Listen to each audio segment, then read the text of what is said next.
Bible గ్రంథం సెలవిస్తుంది. అనేక మంది అబద్ధ ప్రవక్తలు లోకంలోకి బయలుదేరి వెళ్ళున్నారు.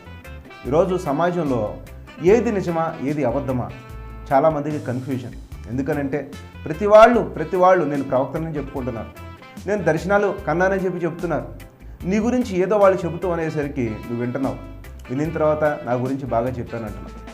ఈ మధ్య కాలంలో ఒక సహోదరి ఫోన్ చేసి, అయ్యగారు ఈరోజు 10th క్లాస్ రిజల్ట్ అండి, మరి నేను పాస్ అవుతానో ఫెయిల్ అవుతానో ఒక్కసారి మీరు ప్రార్థన చేసి చెప్పండి అని చెప్పి అడిగారు.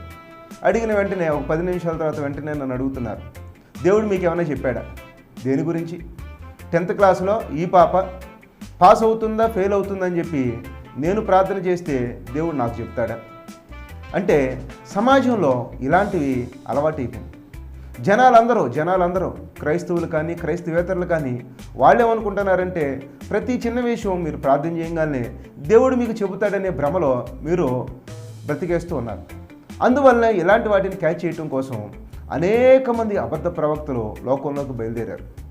వాళ్ళు బయలుదేరటమే కాకుండా దొంగ దర్శనాలు, అది దేవుడు పంపించిన దర్శనం కాదు.